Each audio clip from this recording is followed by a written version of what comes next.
ஓம் ஸ்ரீ குருபியோ நமஹா. தற்போது அமெரிக்காவிற்கு விஜயம் செய்துள்ள நண்பர் முகுந்தன் அவர்களின் அனுபவம் இதோ. சென்னை மயிலாப்பூரில் உள்ளது மிக பிரசித்தி பெற்ற கற்பகாம்பாள் உடனுரை கபாலீஸ்வரர் ஆலயம். இந்த ஆலயத்தில் 1950ஆம் வருடத்திலிருந்து என் தாயார் ஆனந்தவல்லி தன்னையொத்த பெண்களுடன் ஒரு குழுவாக அமர்ந்து அனுதினமும் லலிதா சகஸ்ரநாம பாராயணம் செய்வது வழக்கம். இவர்களுக்கு முத்துலட்சுமி அம்மாள் என்பவர் தலைவியாக இருந்தார். இந்த குழு கற்பகாம்பாள் சகஸ்ரநாம கோஷ்டி என்றும் தலைவி குருபாட்டி என்றும் அழைக்கப்பட்டனர். என் தாயார் செயலாளராக இருந்தார். அனுதின பாராயணத்தை தவிர கோவிலின் பல்வேறு உற்சவங்கள் மற்றும் விசேஷ நாட்களில் அர்ச்சனை, அபிஷேகம், ஆராதனை ஆகியவையும் செய்து வந்தனர். 1970 ஒரு நாள் குருபாட்டிக்கு கனவில் காட்சி அளித்த கற்பகாம்பாள், நீயும் உனது கோஷ்டியும் தினமும் எனக்கு சகஸ்ரநாம பாராயணம் பண்ணின்றிருக்கேள். விசாலாட்சிக்கும் காமாட்சிக்கும் இருக்கா போல எனக்கும் தங்கத்துல சகஸ்ரநாம காசு மாலை வேணும், செய்து போடுறியா என்று கேட்க, பாட்டியும் தான் கனவில் கண்டதை குழுவில் அனைவருக்கும் சொல்லி மகிழ்ந்தார்.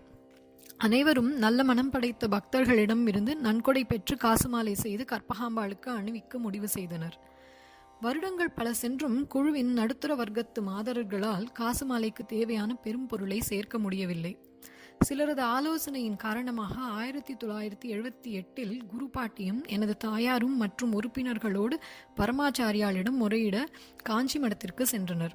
காத்து கொண்டிருந்த அவர்களிடம் மடத்து பணியாளர் ஒருவர் வந்து, பெரியவா உங்களை உடனே வரச் சொன்னா, உள்ளே போங்கோ என்று சொல்லவும் விரைந்து உள்ளே சென்றனர். மகா பெரியவாளின் தரிசனத்தில் மெய் சிலிர்த்து போயிருந்தவர்களிடம், என்ன காசு மாலைக்கு பணமும் பொருளும் சேரலையா என்று மகான் கேட்டார். தாம் முறையிட வந்ததை முன்னதாகவே மகா பெரியவா கேட்டதால சொல்வதறியாது நின்றவர்களிடம், பெரியவா அம்பாள் தானே கேட்டா, அம்பாளே அதுக்கு அருள் கொடுப்பா, கவலைப்பட வேண்டாம் என்று கூறினார்கள். மேலும் விசாலாட்சிக்கும் காமாட்சிக்கும் இருக்கிறது பணக்கார காசு மாலை, ஆனா கற்பகாம்பாளுக்கு கிடைக்க போறது பக்தியால காசு மாலை என்று அங்கிருந்தவர்களிடம் கூறினார்கள். பிறகு எனது தாயாரிடமும் குருபாட்டியிடமும் கற்பகாம் சுவாசினி சங்கம் அப்படின்னு பேர் வச்சு நிறைய சுவாசினி மற்றும் பாலா திரிபுர சுந்தரி பூஜைகள் செஞ்சுட்டு வாங்கோ என்று சொல்லி ஆசீர்வாதம் செய்து பிரசாதம் அளித்தார்கள். மகா பெரியவா சொன்னதை சிறமேற்கொண்டு நடைமுறைப்படுத்தியதால் பொன்னும் பொருளும் வந்து குவிந்தன. 1982 காசு மாலை செய்யும் வேலை துவங்கியது. சென்னை உம்மடி பங்காரு கண்ணன் அவர்களிடம் வேலை ஒப்படைக்கப்பட்டது. ஒவ்வொரு காசின் ஒரு புறத்தில் ஒரு நாமாவும் மறுபுறத்தில் கோவிலின் முத்திரையான சிவலிங்கத்தை மயில் பூஜை செய்வது, பின்னணியில் அம்பாள் உருவமும் பதிக்கப்பட்டது. அவ்வப்போது வேலையின் முன்னேற்றம் குறித்து காஞ்சி மடம் மூலமாக மகா பெரியவாளுக்கு தெரிவிக்கப்பட்டது. சுவாமிகளும் மடத்தின் வேத பாடசாலை பண்டிதர்கள் சிலரை அனுப்பி வைத்து நாமாக்களின் சரியான பதிவு மற்றும் வரிசை மாறாதிருத்தல் ஆகியவற்றை ஆய்வு செய்ய வைத்தார். இந்த மகத்தான காரியத்திற்கும் பல முட்டுக்கட்டைகள், ரிலீஜியஸ் என்டோமெண்ட் போர்டு, கோவில் போர்டின் ஒரு சில உறுப்பினர்கள், சில வேலை இல்லாத சமூக அமைப்புகள் மற்றும் சில விஷமிகள் என பல வடிவுகளில் வந்தன.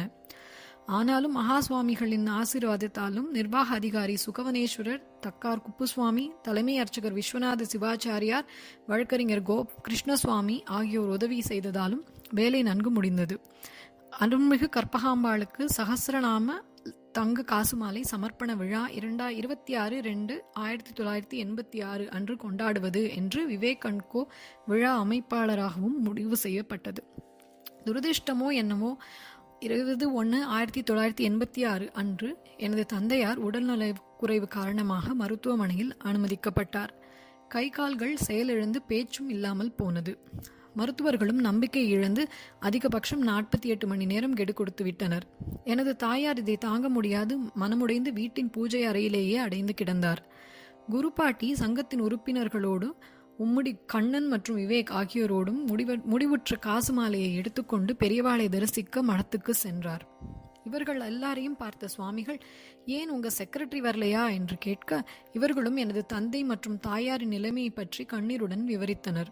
காசு மாலையை பார்வையிட்ட மகா பெரியவா, மாலை ரொம்ப நன்னா வந்திருக்கு, இந்த மாலையை கற்பகாம்பாளுக்கு போட உங்க செக்ரட்டரி இருப்பா, கவலைப்படாம போயிட்டு வாங்கோ என்று சொல்லி ஆசிர்வதித்து பிரசாதங்கள் கொடுத்தார்.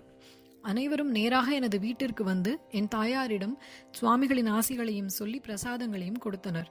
என்ன ஒரு அதிசயம்! அதே நேரத்தில் மருத்துவமனையிலிருந்து எனது தகப்பனார் நினைவு திரும்பி பேசுவதாகவும் மிகவும் நல்ல நிலையில் இருப்பதாகவும் செய்தி வருகிறது. மருத்துவர்கள் மிகுந்த ஆச்சரியத்துடன் ஏதோ அற்புதம் நிகழ்ந்துள்ளது என்று சொல்லி மறுநாளே எனது தந்தையை டிஸ்சார்ஜ் செய்து விட்டார்கள். அவரும் 2 தெருக்கள் தள்ளியிருந்த மருத்துவமனையிலிருந்து வீட்டிற்கு நடந்தே வந்து விட்டார். 26/2/1986 அன்று காசுமாலை சமர்ப்பண விழா வெகு விமர்சையாக நடந்தது. எனது தந்தையாரும் சிறிது நேரம் கோவிலுக்கு வந்து விழாவினில் கலந்து கொண்டார். செக்ரட்டரி என்கிற வகையில் என் தாயார் விழாவை முன்னின்று நடத்தி அன்று காலையில் கற்பகாம்பாளுக்கு காசு மாலையினை சாற்றி மாலையில் நடைபெற்ற கூட்டத்தில் தனது அறிக்கையையும் சமர்ப்பித்தார். மேலும் காசு மாலையை பாதுகாப்பாக வைக்க ஒரு கோத்ரேஜ் அலமாரியினையும் சுவாசினி சங்கத்தின் சார்பில் இந்த விலை உயர்ந்த காசு மாலைக்கான ஆவணங்களையும் அளித்தார். தற்போதும் அம்பாளுக்கு அனைத்து வெள்ளிக்கிழமைகள், பௌர்ணமி நாட்கள் மற்றும் வருடா வருடம் February 26 நாளிலும் இந்த காசு மாலை சாற்றப்படுகிறது. எனது தந்தையார் 13/3/1986 அன்று எந்தவித அல்லலுமின்றி அம்பாளின் பாத கமலங்களை சென்றடைந்தார்.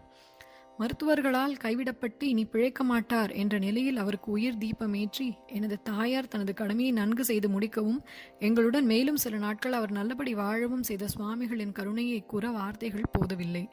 இன்றளவிலும் நானும் எனது குடும்பத்தாரும் உறவினர் மற்றும் நண்பர்கள் இடையே இந்த அற்புத நிகழ்வுகளை பேசி காஞ்சி மகாமுனிவரின் பேரருளையும் ஆசிகளையும் நினைத்து ஆனந்தப்படுகிறோம்.